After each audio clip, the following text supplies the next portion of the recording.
Hi, I'm Sam from Made by Erilyn. I'm really excited to be doing the tutorial with you guys today for Sewfisticated Craft Designs' newest pattern, the detachable backpack straps. So these backpack straps are pure genius, love it. So they come as a backpack strap, obviously proper backpack straps, but they're able to attach to any backpack or any bag, sorry, I should say, that has the ability to convert into a backpack. And it also comes with chest strap, so that can be nice and comfy. The best thing about this pattern is it comes in multiple sizes, so you have a small, a regular, extended, and also adjustments to make your chest strap and your adjustable strap different lengths to suit different heights, different weights, different ages, as well as how high or low you like to wear your backpack. So I know myself, I like to wear my backpacks really quite low. My husband, Charlie, he likes to wear his backpack quite high. So even though we're exactly the same height and quite similar build, our backpack straps are actually very different. So this design here gives us that option to completely customize it to make really comfy backpack straps. Now, as you probably noticed, there are two different versions here. So this is a binded version, as well as, for those who don't like binding, a birthed version.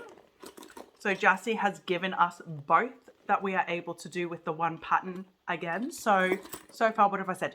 Two versions of construction, binded and birthed, 3 different sizes, small, regular, extended, as well as a customized option as well to make sure that everything fits perfectly. Seriously, one pattern, 5 different things. It's insane. Insane. Anyway, one of the things that I love so much about this is I recently went to Europe and I've made myself this gorgeous bag, which is a crossbody most of the time, but has the ability to be a backpack, which when I was in Europe, I did do that quite a bit because I was holding 2 toddlers. I needed my hands free. And I thought, what a genius design. I can just put my crossbody webbing strap on as a backpack. It's not comfortable. No.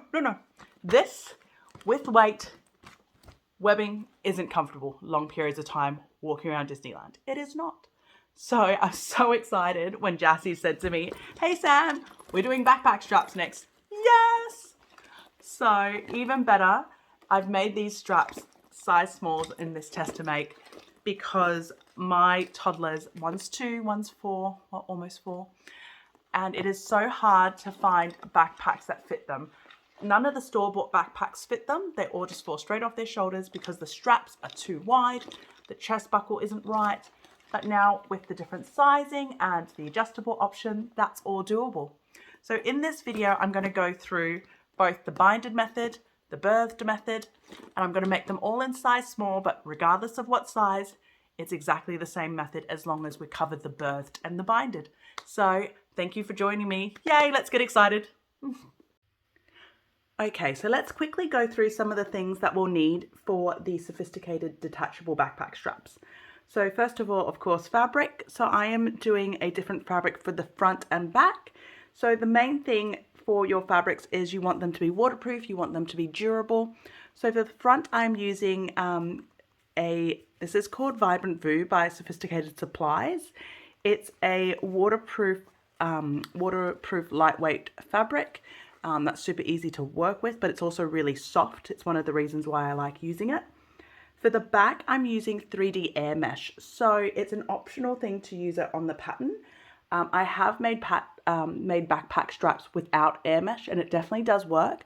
The reason why I like using the air mesh though is that, as you can see, it's super spongy, so it gives you that little bit of extra oomph.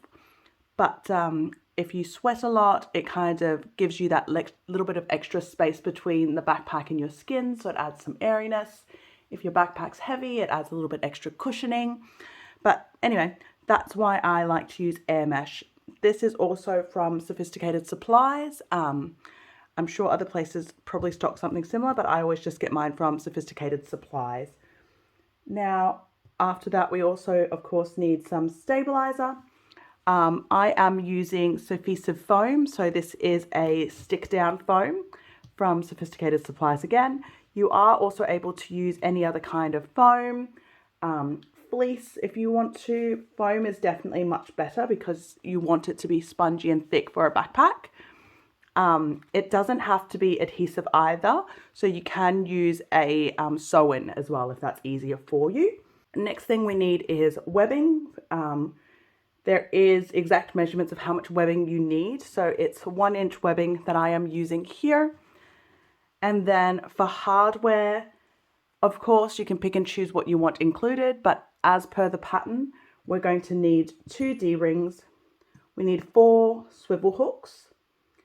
We need, so this is the fun bit. So the pattern calls for either rectangle rings or a ladder lock buckle. So I've just run out of ladder lock buckles. But for those of you who don't know what it is, this is a bag that I've made before. This is what a ladder lock buckle is. So it helps attach your strap to make it adjustable. And you should be able to get them from most hardware stores as well.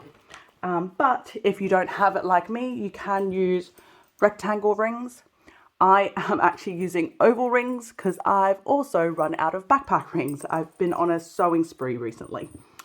So now the last thing that we're going to need if you're doing the chest strap, which is an optional step, is the strap buckle. The pattern calls for this type of strap buckle. So it has an adjuster on it. A lot of the strap buckles I've been buying for some reason doesn't have it. So it looks like this. So you can see there's a bit of a difference on that. I just want to show you guys this because I get stuck a lot on this. So you've got your adjusters here and this one doesn't. So make sure you try to buy ones that have that strap adjuster. If you're in Australia, I know Maison has them. I'll link them as well. Yeah, don't be like me. I've wasted so much money buying this type. You can still use them if you've accidentally bought this type that doesn't have the adjuster bit on there. It just means you'll also need to add a tri-glide buckle as well. Which I have done in some of mine. Yep. So if you have to use a tri-glide, you'll end up something like this. So you just have an extra tri-glide on there. I'll briefly run you through how you do this as well, just in case you've bought the wrong one. But the pattern calls for the one with the adjuster. So I'll definitely show you guys how to use the proper one first. Okay, so that's the main supplies that we need. Now, on top of that, what other stuff might be useful? If you do have one, a hump jumper, this is what it looks like for those who don't know. A hump jumper is super useful in this pattern. If you don't have a hump jumper, one of my friends, Jen, she swears by folding fabric to make a make-believe hump jumper. So let me just quickly grab a piece of scrap. So she literally just folds fabric to the right height. And what that does is it just makes sure when you're using your sliding foot or your sewing foot that it's all level so that you don't get skip stitches. So hump jumper, super important in my book, definitely worth every penny. Now you'll also need fabric marker. So depending on what type of fabric you're using, what type of marker you use, or obviously tailor's chalk. There are 2 ways to construct these detachable backpack straps, either by binding or birthing. I will show you both in this video. So if you are using the binding method, obviously your chosen mode of binding. For me, it is fold over elastic. This is a 3/4 inch width fold over elastic. If you're birthing, something to turn it inside out. So for me, I use crochet hooks because I've never learned how to crochet, but I know how to turn bags out with them. Otherwise, if you don't have crochet hooks, anything pretty much that's dull but pointy, so like chopsticks, things like that are great. If you have a pokey stick, something to hold your things in place. I've lost my pokey stick, so I am using a seam ripper in this video. Yep, I am. Double-sided tape as well. If you don't have double-sided tape, masking tape can also work really well as well. It's just to hold things in place as you sew. And pinking shears. If you don't have pinking shears, normal scissors are fine as well. Pinking shears are just nice to help you get that rounded edge. Now, last thing is a ruler. So there is a fair bit of measuring in this pattern, so definitely grab a ruler as well. But that's everything we need, so let's get to sewing. Okay, so now we're going to be doing the binding method for the detachable backpack straps. Now, so the first thing we're going to do is adhere your stabilizer. If you're using a self-adhesive foam or a iron-on foam, now's the time to do it. If it's just a sew-in, then obviously just clip it all together. And what we're going to do is we're going to match the pieces wrong sides together, and then we are going to clip that all together.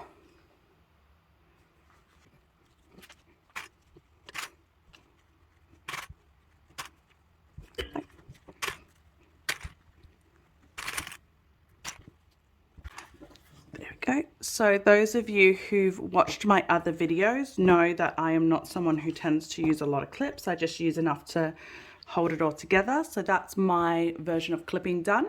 What I'm going to do now is I'm going to take it over to the sewing machine, and we're going to sew that all together with a 1/8 seam allowance. So that's your exterior front, exterior back, as well as your stabilizer.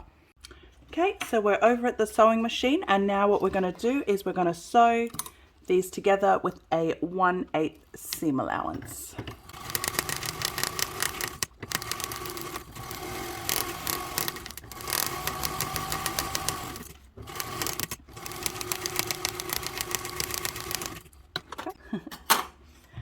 And then the other side as well. There we go. Okay, so that's all cut. So I'll take you back over to the measuring table now. Okay, so that's the two binded together. You may notice here that I've got a fair bit of the external, the backing, which I've used 3D mesh sticking out.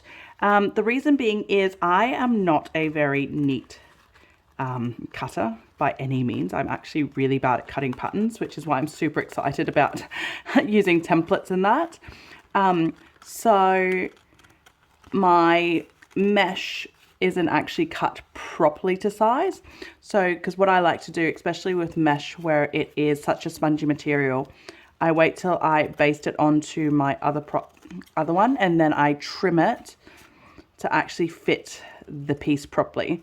So that's what I'm doing now. I'm just trimming off those rougher edges to get it all nice and neat, because the next step is binding. So when we bind over, the neater your edges are together, the easier it will be, because you want your binding to be quite equal and you don't want it all rough and edgy.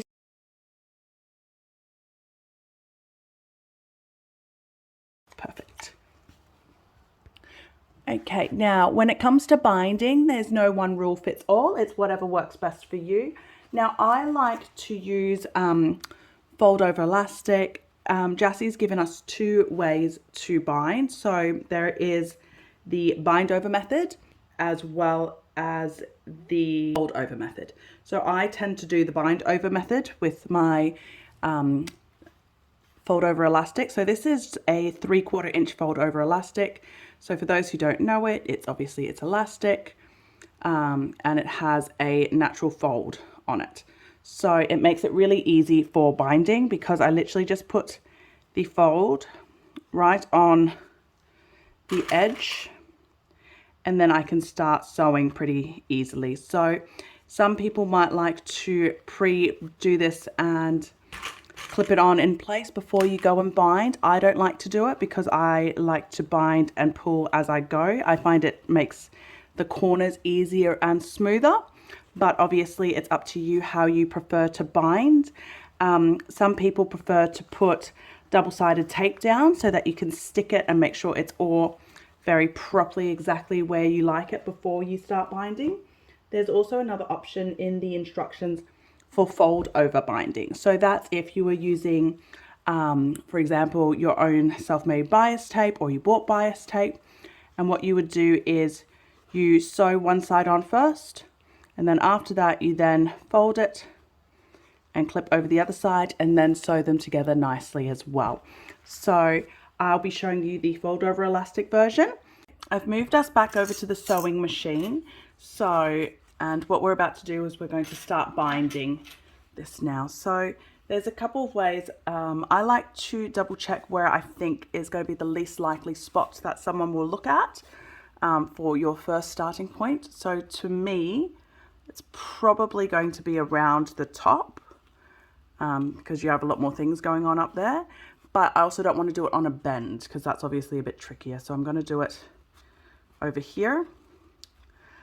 Now, you can clip that in place, or double-sided tape works really well as well. A little bit of double-sided tape just to hold that starting place and point. Now, one of the biggest tips I can give you for binding is to use matching thread color when possible. So obviously I've got quite different fabric colors for my binding and my base material. This is so you guys can see better what I'm doing. But my thread is going to be very similar of a color match to my binding. If you can see that, it's almost a perfect match. The reason being is if I have to go back and sew a couple more times along the binding, if I use a similar color thread, it's a lot more forgiving. You don't see it as well. That's why I also like to match my binding to my fabric as much as possible, because if my stitches go over and I've got like a dark thread against my light fabric, you'll show really easily. Whereas if I use the same color, it's a lot more forgiving. You won't notice it as much or at all. So I'm just going to quickly change my machine thread so that it matches. Now, one thing that I forgot to mention as well is if you are using fold over elastic, give it a quick little singe first with fire. It just helps stop it from moving about. Okay, so now what we're going to do is we're going to start the actual binding. So we're going to sew it with a 1/4 inch seam allowance. So if you used double-sided tape, like I said before, it'll be a little bit more forgiving because this bit won't move. I have a full video on how I like to use fold over elastic if you'd like to check it out. So I'm just going to start sewing here. But all the tips and tricks on how to use fold over elastic is in that video. As you can see, I'm not a clip person when it comes to my fold over elastic. I am a move, maneuver and sew as I go type person. I just find it easier, especially around bends.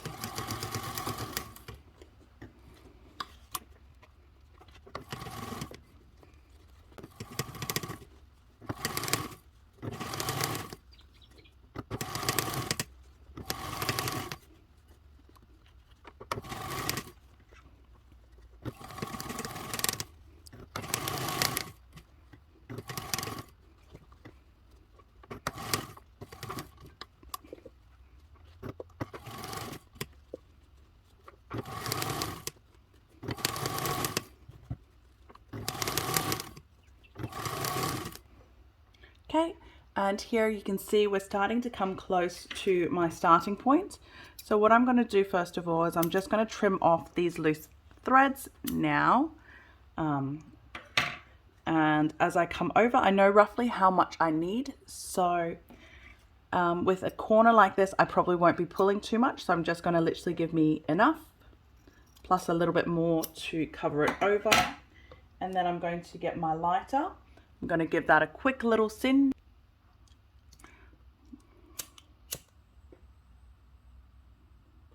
There we go. And then I'm going to come back through and I'm going to keep going.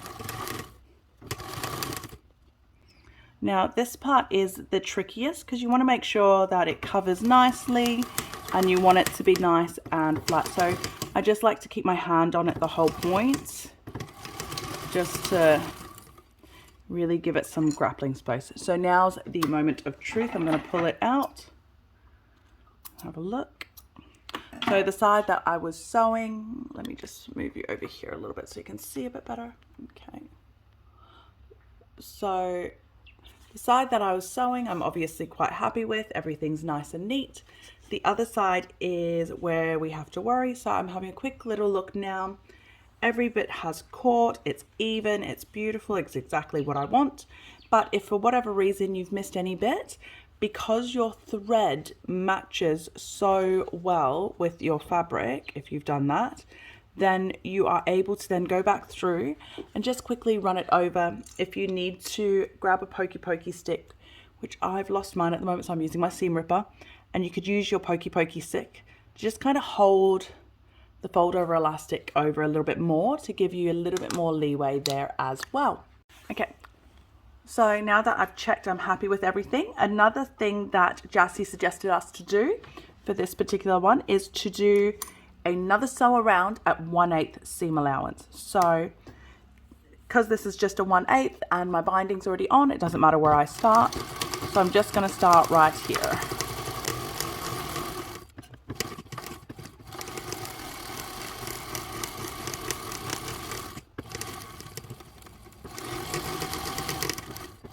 There we go. Yep. So that's all done. Now, obviously, I just need to do the same thing for the second strap. So I will do the second one off camera and meet you guys back shortly. Okay, so we're going to get started on the birthing method now. So what we'll need to start off with the birthing method is obviously our fabrics, our front, our back, and our stabilizer. Now, when you cut your fabric, so that's your pattern piece there, you want to make sure you cut front and back flipped like that, and then a second lot for your back. As you can see, I've not cut my back to size just yet. I'll show you guys why when I move on to it. And also obviously your stabilizer, which is cut within that inside. So for those of you who've never used a sophisticated pattern before, an easy way to do it is to dot little holes all through it, which there is actually dots lined on it. So I dot them, and then I use a marker and I literally draw over that line. So that transfers over to my stabilizer, and then I cut it to shape. Again, one of each side. Okay, so back to my 3D air mesh. So the reason why I don't cut my 3D air mesh to size is because it's super spongy, so I struggle to cut it. I have a little bit of nerve damage at the moment on my right hand, so anything intricate cutting I find really hard to do, especially with pattern pieces. I've recently started buying acrylic templates. If you're in Australia, Brimex sells them. It's amazing. They're partnered up with Sophisticated recently, so now I can get all of my patterns converted into acrylic templates. Anyway, back to this. So what I've found helps me is instead of cutting the air mesh to size, especially like as you can see, I'm using black. So sometimes I could, if it was a different color air mesh, I could potentially trace marker on it and then cut it out that way. But because it's black, no color works on it. So what I found easiest to work for me is actually just cut a generic size, and then when I sew it, after I've sewn it, I then trim it to size. But anyway, I'll show you guys as I go. Okay, so first things first, what we're going to do is we're going to clip our fabrics together. So once again, this is for the birthing version. So we are going to match our fabrics together, right sides together. So I'm just feeling it to make sure I know which side's the right side for my, I'll go there. So I'm just going to match these up, right sides together. And then I am going to clip it. So obviously, if you cut your backing fabric to the same size as your front, which is normally how people would do it, you wouldn't have this situation where mine is massively bigger than the other. But I'll show you why I do it this way. And to me, like, it's a massive time saver because I'm not very good at intricate cutting. So what I am going to do here, there you go, clip it all in place. Okay, and I am actually going to base stitch that first with a 1/8 seam allowance, and then I'm going to trim off all the excess. Now, I'll show you guys that, but I'll do it in a really fast motion because most of you probably have actually cut the fabric to the same size. So if you're cutting the fabric to the same size, you can just skip on to the next spot.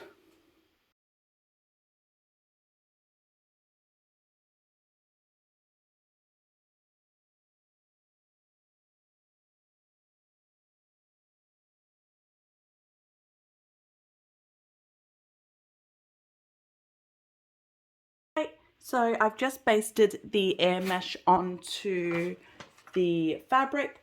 So what I'm going to do now is actually cut my air mesh down to size.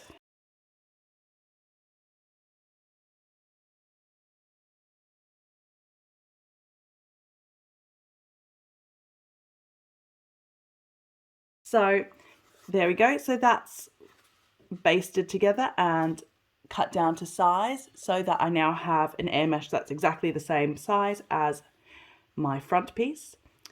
And I'm going to do that on the other piece too. Okay, so if you've skipped ahead because you didn't want to know how I did the uneven air mesh, so this is where we're at. So we have grabbed our front piece of the fabric and our back piece. We've placed them right sides together and we've clipped them together. So obviously I'm not going to clip them because I've base stitched it together, but normally you would clip it. And what we're going to do now is we're going to take it over to the sewing machine and we're going to sew it together. And this is up to you now whether you want to do a 1/4 inch seam allowance or a 3/8 seam allowance. So this depends on how thick you want your straps to be at the end of it. So I'm making these straps for my toddler. So this is the size small strap. So I'm going to use a 3/8 seam allowance all the way around and we're going to sew it together. We are going to leave an opening. So we're going to leave an opening of about that much, I reckon. There is an actual measurement in the instructions, but you can play it by ear how much you want to leave. So just make sure you leave that gap there. Anyway, so what I'm going to do is I've left this opening here. So if you didn't base stitch like I do, which most people probably wouldn't, you would have had it clipped. So this is all clipped in place. And we are now going to sew it together, right sides together, with a either a 1/4 inch or 3/8 seam allowance. So I am doing 3/8 because I'm making this for my toddlers. So I want a tighter strap instead of a wider one. I've always said this, there's no race when it comes to corners, so take your time. Sometimes if I'm really feeling a bit iffy about sewing that day, I even go down to hand cranking. So yep, take your time. It's nicer to get a straight and beautiful corner than it is to get it done quickly, I reckon anyway. I could be wrong.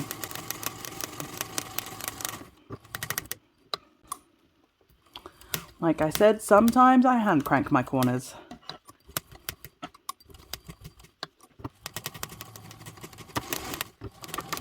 There we go. And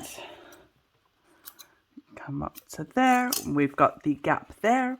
I'm going to sew the second strap and then I'll meet you back over at the cutting table, measuring table, the other table. Okay, so now the front and back is also together on both straps.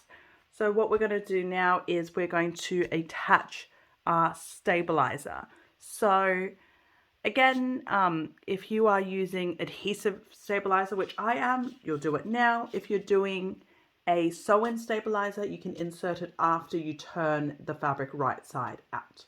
So I'm just going to adhere that now.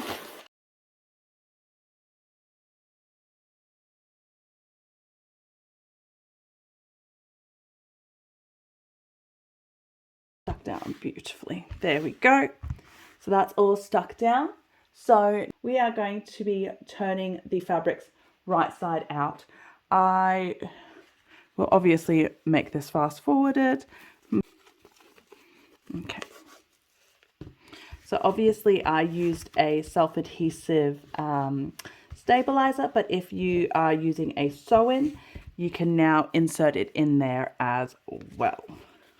Okay, so here are the two straps. So I've just birthed them and I've just given them a quick little press with the iron. So if your fabric is able to be ironed, give it a quick little press. If not, it's absolutely fine because we're going to top stitch it now. So now what we're going to do is we're going to take it over to the sewing machine and we're going to top stitch it.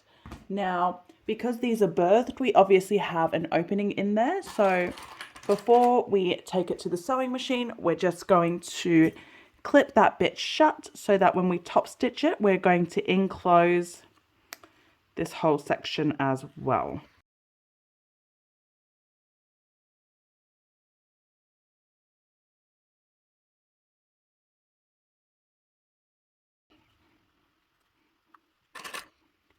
There we go. I just like to make sure that I'm really absolutely happy with it. There we go. So yep, so just do that on both sides. Clip that opening shut, and then we're going to take it to the sewing machine. We're going to top stitch it first with a 1/8 seam allowance, and then we're going to do a second round at a 1/4 inch. Okay, so now we're going to top stitch this with a 1/8 seam allowance first, and then we're going to go around again with a 1/4 inch. I like to start where my opening is, just so I can get that over and done with. Now, if you have a pokey stick, now's a good time to use it. Like I said, mine is missing, so I can use my seam ripper like that. So all it is it's just to make sure that all of this is holding shut while I am putting this together and keeping my fingers well and truly away from the needle to keep it safe.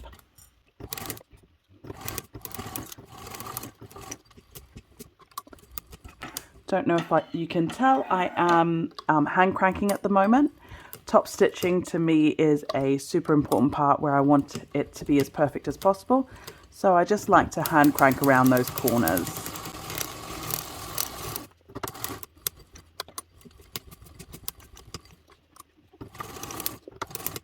Now as we come back to the point here, you can either reverse stitch to lock it, or I like to just leave a nice long thread end and I like to tie it off just for a cleaner finish. So if you've never tied off before, it's pretty much just pull the thread on the back, pull the front thread through, and obviously I've got two lots of it because I've got the starting and the end. Pull the thread through, and then I'm just going to tie it all together. A knot.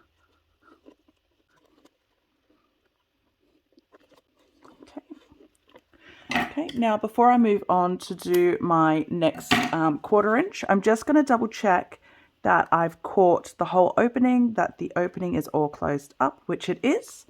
And then now I'm going to go through and I'm going to do my second lot of top stitching, which will be a 1/4 inch in. So all this is it just gives it a nicer, flatter appearance.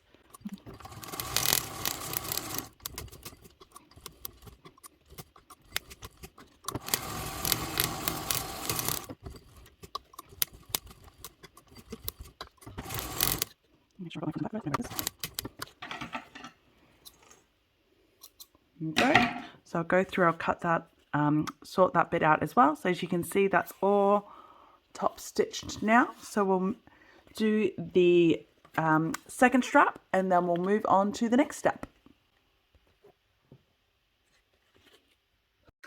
Okay, so next part, we're looking at me, yay! Sorry about the mess, but so the next part, Jassy has given us measurements. So I just wanted to show, in case it wasn't clear, what we're measuring. So we're measuring armpit to armpit. Sorry, I'm not wearing the right outfit. So armpit to armpit. So I was just measuring that bit there with whatever measurement that is. We're then adding depending on what hardware you're using. So there's two measurements in the pattern. I'm not going to read them out because I need to protect Jassy's measurements, but one is if you're using a strap adjuster. I am not, because I cannot find them in Australia, so I'm going to be hitting up a few hardware companies to please stock them. And yep, so I'll be showing the way without a strap adjuster. I'm going to show a picture of what a strap adjuster is. Hopefully I've worked out how to edit it and it's right where my finger is pointing. If not, I'm pointing it in air. But so if you have a strap adjuster, there's a method of doing it in the instructions, and you'll also have the measurements as to what to add to your pit-to-pit measurement. I am making one for my toddler. His pit-to-pit measures 10, so I'm going to be using 10 inches plus the measurement for without a strap adjuster, and I'm going to be cutting my webbing to that size. So this is for the chest strap section of the backpack straps. Okay, so now we are doing the chest strap. I've just shown you guys how to measure your pit to pit. So that's my pit to pit plus the amount that I needed without the strap adjuster. Now what I'm going to do, because this is webbing, we are going to singe the ends really well, make sure that, just to stop it from fraying. And then the first step we're going to do is we're going to cut our webbing. So there is a measurement again in the pattern that you're going to measure it to. Again, I'm not going to show you what that measurement is, just to protect just these pattern measurements. So I'm just going to, which is right here, and try not to actually cut my ruler with it as well. Go, and I'm going to singe that. Now here's a special thing to note out as well. So Jassy is actually included in here for left-handed and right-handed preferences. So if you are right-handed, you would probably prefer your shorter end on the right and your longer end on the left. And that's to do with how you unbuckle. So as you unbuckle, if you have, if you're right-handed, you'd prefer to unbuckle that way. If you're left-handed, you probably prefer to unbuckle the other way. So just have a think about that. I am right-handed, my son is right-handed, so we are going to do it exactly the way that the pattern instruction has, which was or is the right-handed. So that's it, cut into the two pieces like the pattern has said. And then now what I'm also going to have to do is I'm going to have to measure a certain measurement on both straps. And again, I'm going to have to protect Jassy's measurements. Okay, I have transferred the lines across. It's really hard to see. I don't have really good chalk. So another thing that I like to do is after I transfer it, I just like to put a clip just above, so my line is right there. I don't know if you can see it at all. So I just put a clip right on top of the line. So it's just so I know exactly where it is. Obviously, if you have better chalk than I do, you don't have to worry about this at all. So these two are both measured at the same mark. And now what I'm going to do is I'm going to work on my shorter strap first. So first things first, I'm going to insert the strap buckle, which is the bit without the prongs, in through the straps here. I'm going to turn it upside down and set it this way. I'm going to fold this about 3/8 of an inch underneath, and I'm going to match it to that first line that I drew. I'm going to clip that in place. Go. And I'm going to do the same on the other side. I'm going to fold it about 3/8. And then I'm also going to bring that and meet that line right there. Okay, so that's met now on that line. And what I'm going to do now is I'm going to take that over and I'm going to top stitch these with a 1/8 seam allowance. Now, one thing that I like to do before I do that is, so this pocket here is going to fit in your webbing strap. All right, so your webbing strap should fit in there. Obviously, I'm not going to do that right now, but what I can do is I can get my ruler, just measure that gap there, make sure that I've got at least that 1 inch. Don't forget, I'm going to top stitch, so that's going to tighten that a little bit. So I want at least 1 inch, which I do have, before I go over and actually top stitch that. So I'm just going to take you over to the sewing machine and we're going to do that now. Here's a quick little tip as well. So when you are working on your webbing, I like to have my thread color match as closely as possible. So only because your webbing is going to show a lot and it's right across your chest. So having it match your fabric as closely as possible makes it, to me anyway, yeah, less obvious if there's any mistakes at all. So I'm going to get this in here. I don't know if you can see that well at all. Let me zoom in. So right now my sewing foot is at a little bit of an angle. So it's angled like that. So this is the time where we need to start using our hump jumper. So by using our hump jumper, I don't know how well you can see that. Hopefully you can see that. It just kind of makes your foot a little bit more level. So with it being level, it is less likely to have skipped stitches. And what we're doing is we are top stitching this with a 1/8 seam allowance. On these, I do like to back stitch instead of just tying it off, because my thread color is so similar to my material that, to be honest, it's just easier. There we go.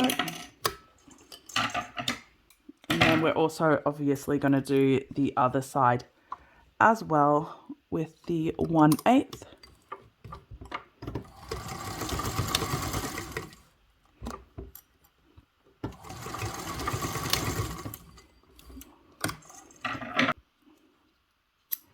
So that's all top stitched, and as you can see, my thread color is slightly different, but it's very similar, so it's not too obvious. And I'll take us back over to the measuring table again. Okay, so we've just sewn that bit. So what we're going to do now is just double check that it fits our straps nicely. So we're going to grab our strap attachment, or if you haven't cut it yet, just a piece of webbing. You're just going to slide it in. You want it to be nice and snug, so it's okay that it's hard to fit in.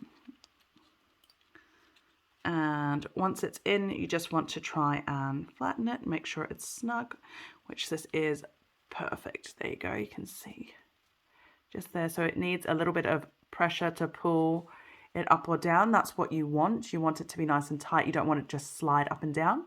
If it's loose, go back in and just do that stitching again a little bit closer. If it's tight, obviously, you might have to undo and bring your stitches out a little bit, okay? So that's that side. And now to the other side. So the other part of your chest strap, what we're going to do is, there's my mark there again, remember? We are going to fold this down by 3/8 of an inch or a centimeter. And we're going to bring it up to meet that line that we drew before. Just going to clip that there. And we're going to top stitch that at 1/8 seam allowance.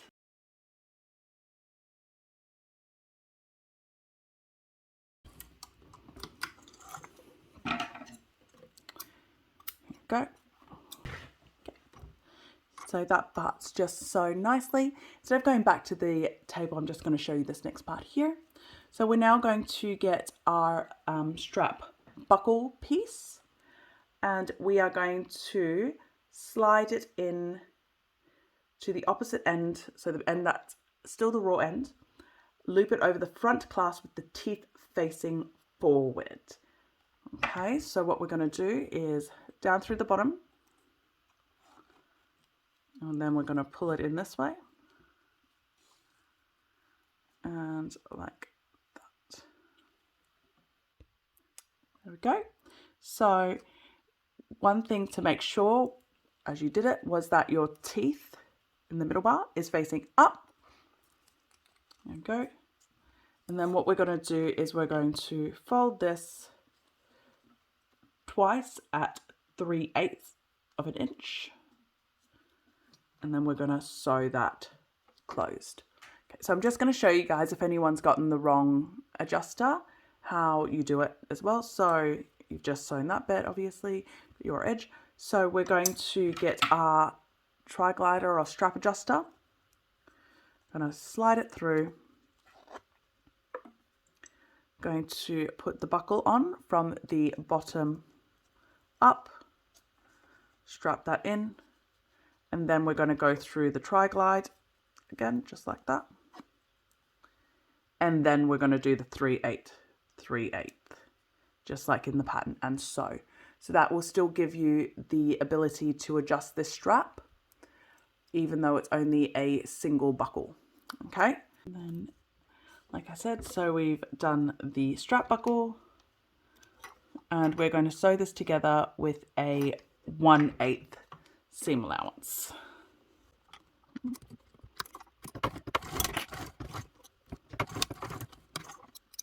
Okay, so that's all sewn on now with the buckle, and we'll go back over to the table.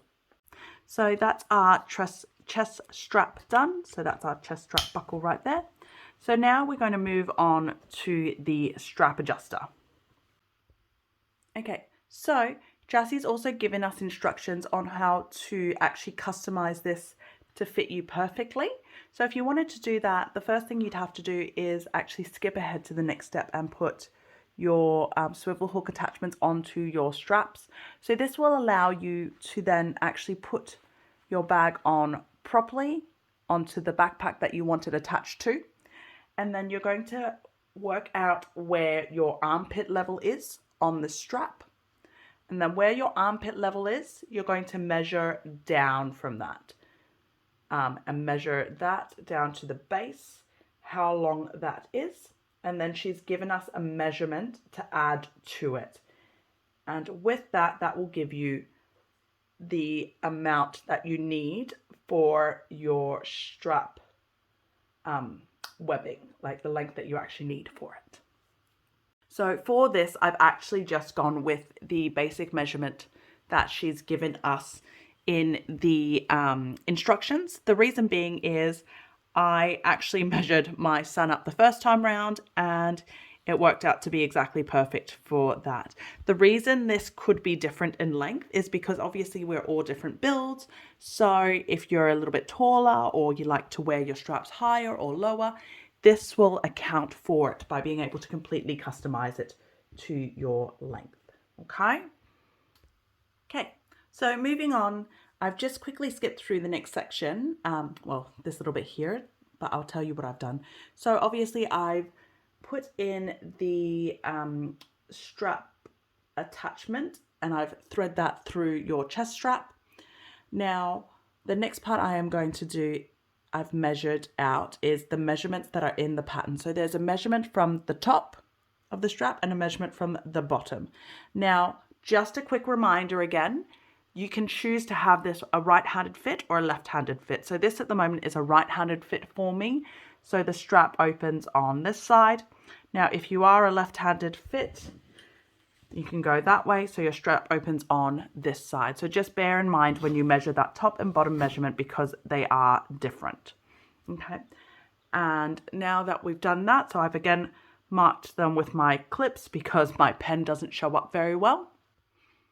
Okay, and now what we're going to do is we're going to attach our D-rings in there and we're going to bring the strap down from the back and match up that first line. So I'm just going to clip that in place for now as I do the next side.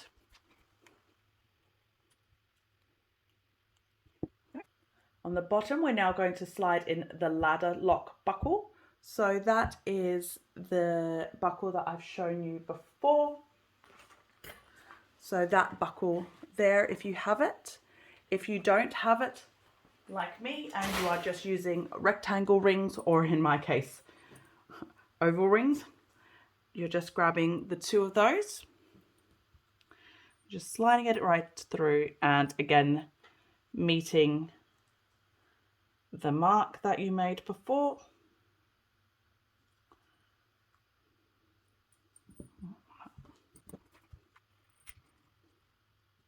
Okay, there you go.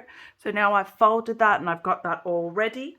Now the next part is, it depends on whether you have double-sided tape or not, okay? So if you've got double-sided tape, you'll be able to, instead of just clipping that, also add some double-sided tape there, which is amazing. So if you are adding double-sided tape, let me just flip this around just to make it easier on me, to be honest. Okay, so I'll just get some double-sided tape. Okay, so if you have double-sided tape, you're just going to grab a little bit of double-sided tape and you're going to stick it right in the center, just covering that bit there a little bit, and you're going to do it on all of your spots.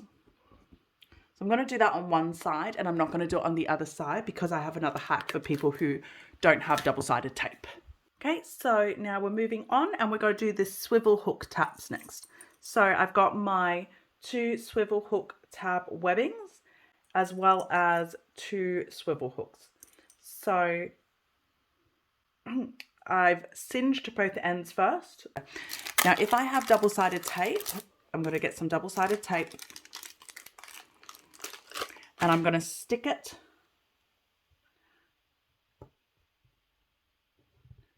just in the middle of the webbing. Obviously, this is slightly lower down. That's fine. I'm going to slide the swivel hook in, fold that down to meet the approximate center, and the other edge to meet it as well. So we went, top one came down, bottom one came up, and that's all matched up. Yep. Now, if I do not have double-sided tape, what I'm going to do is I'm just going to slide it in, move that down the center point-ish. Sorry, my hands are not working today. Clip that and move the bottom up as well to meet that point, and also clipping that.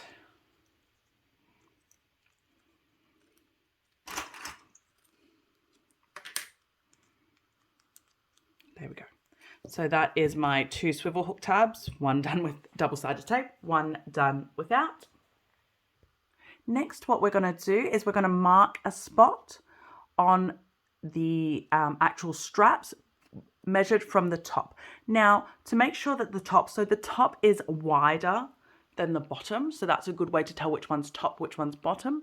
But obviously, if you're not sure, grabbing your pattern piece again and just double checking is the easiest way, to be honest. Here we go. So yeah, that's top, that's bottom, that's top, that's bottom. So I've measured that off camera, and what I'm going to do now is just put these on. So if you have double-sided tape, we're just going to grab a little bit more double-sided tape. I'm just going to grab some double-sided tape, stick it right there.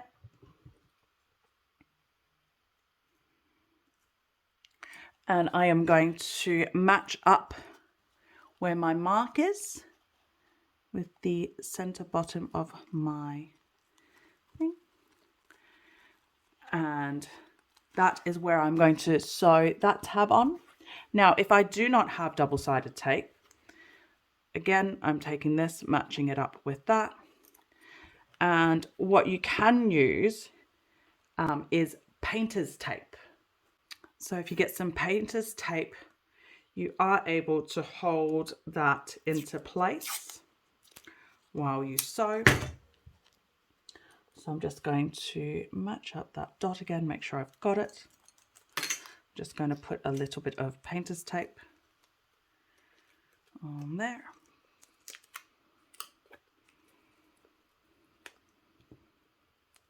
I'm just going to stick that down. Now, obviously, as I sew, I'll sew the bottom bit first, and then before I reach here, I'll take off the painter's tape before I sew. I know some people do sew over the painter's tape and then rip it off, but I prefer ripping it off before. There we go. Now, another option is if you have big clips that can reach, I like to add some big clips as well, just to add that extra security. And that's all of that held in there.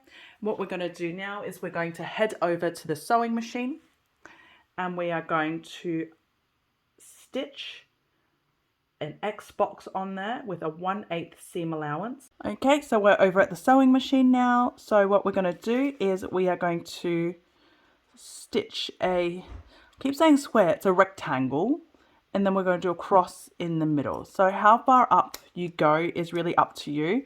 I like to go pretty close. So I'm going to start from this side. I like starting from the top bit, because that way it gives me an idea as where is a comfortable spot for me with the hook there as well. Go. Just going to change my thread tension a little bit. Now, this is another section that you really should use your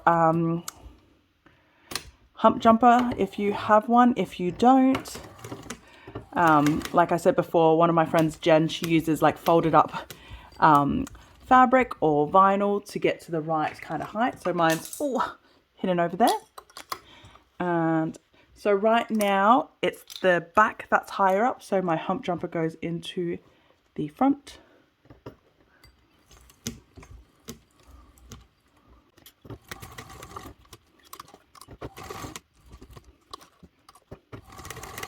Now we're going to do the crisscross. So how I like to do the crisscross is I like to get something straight. So at the moment it is my scissors, and I just want to measure up to, because I want it to come down here. So I'm just checking where my thread, my needle is pointed at. If I go straight right now, which is right there, so that's perfect. Again, double checking if I need my hump jumper. I think from this angle I'm okay, so no hump jumper required. There we go. And then I'm going to go across. And I'm going to come up the other side. So again, grab this to check my angle. I want it to get to the corner of my stitches so that it's a nice cross. This is the biggest reason why I like to have matching thread, because if your thread is kind of the same color as your webbing, so it doesn't stand out, if your cross isn't perfectly crossed to the corners, it's not super noticeable. So here we go. So that's my little rectangle with my cross in the middle, and I'm going to do that with the other one now too. Okay, so now that we've finished doing our swivel hooks, we're going to move on to attaching our chest strap onto our straps. So now our straps with the swivel hooks at the top should be pointing away from each other, and we are going to we're going to match up a point on the strap. So you're going to measure from the top to the bottom, either the distance that you marked down yourself when you were measuring for your own custom strap adjuster, or the measurement that's in the pattern. Okay, so we're going to match that up. Now, before I did two different versions, one with double-sided tape, one without. So this side has the double-sided tape. So if you are just double-sided taping it, then just take your double-sided tape off and stick it down. Go. And the bottom as well, obviously.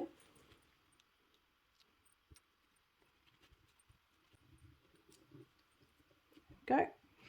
Now, if you do not have double-sided tape, which is what I'm doing on this side, then you are just kind of, I like to use a mixture of either clips and painter's tape. Painter's tape is my best friend when I don't have double-sided tape. So just grab some painter's tape. There we go. And I'm just going to stick it down.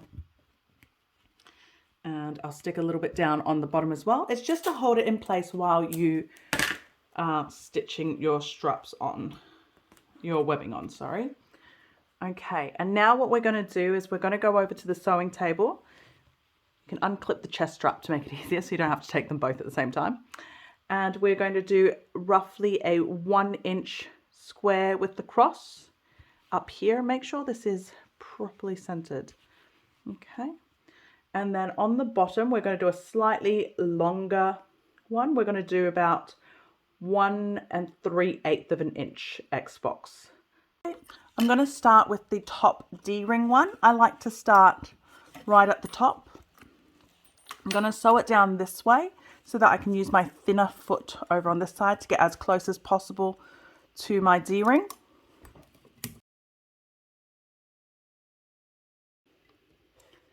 Go. And so this one is the rectangle 1-inch box. If you have fat D-rings like this, just be careful. Of course, right now, as you can see, there's a big gap underneath, hence the hump jumper.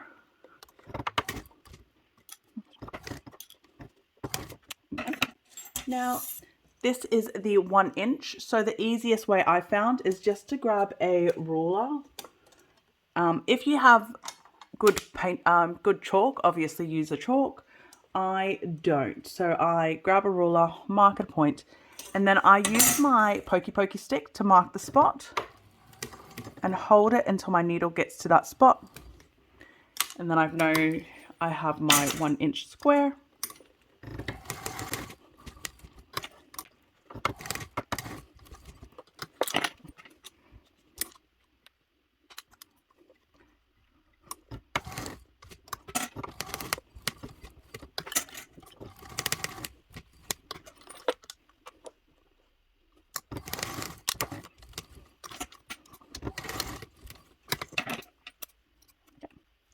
That side done, and then now we're going to do the bottom one. So again, with the bottom, I like to start closer to the D rings. Of course, I'm using oval rings, but same thing.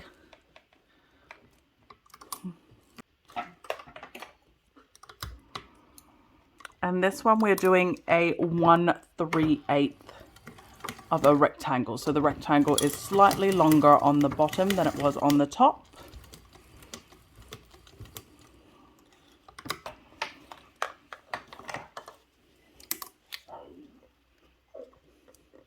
If you heard that, that was my dog.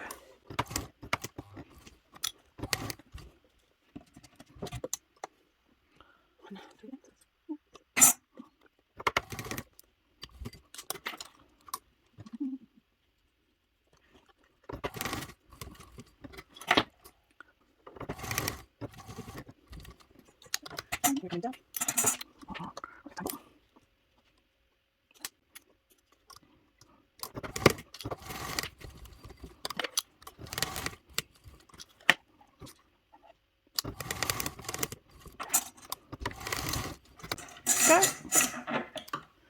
That's done. And yep, so that's the strap on, and we're just going to do the other side now too.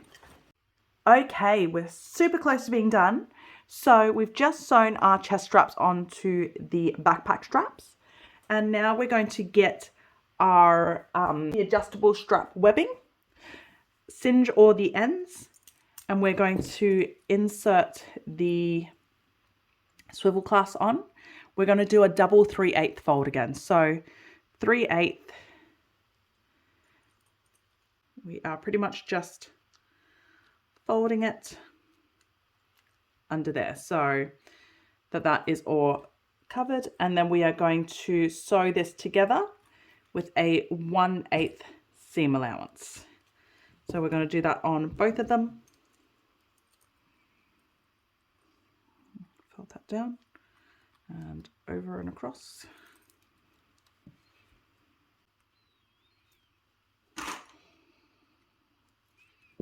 Double check. And so follow me back over to the sewing table and we'll sew those last bits together.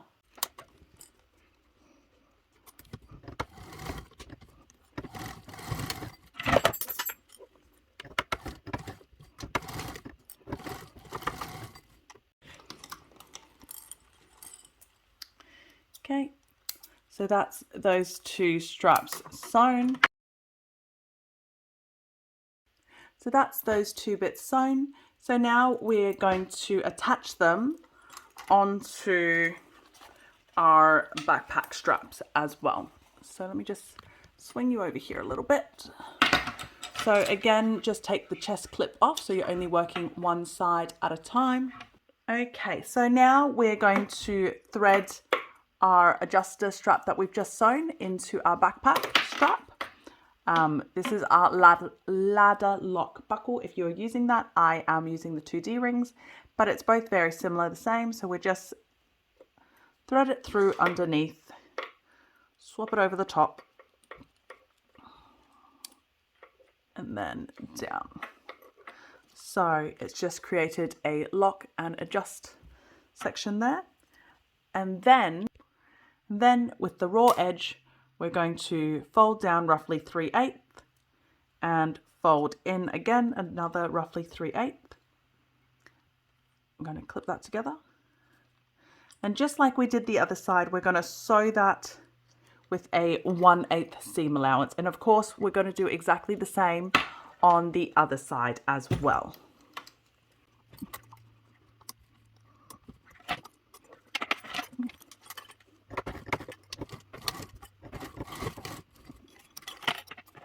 There we go. So that's all sewn together now on both sides. I'll just clean up all these threads. But that is our detachable backpack straps all done and ready to go on your backpack, however you decide. So that's it. That's your detachable backpack straps by Sewfisticated Craft Designs, ready to go. So that's all done. And it's ready to be attached to any backpack of your choice. So like this, for example, is my Sewfisticated Pixie. So just attach the tops and attach the sides.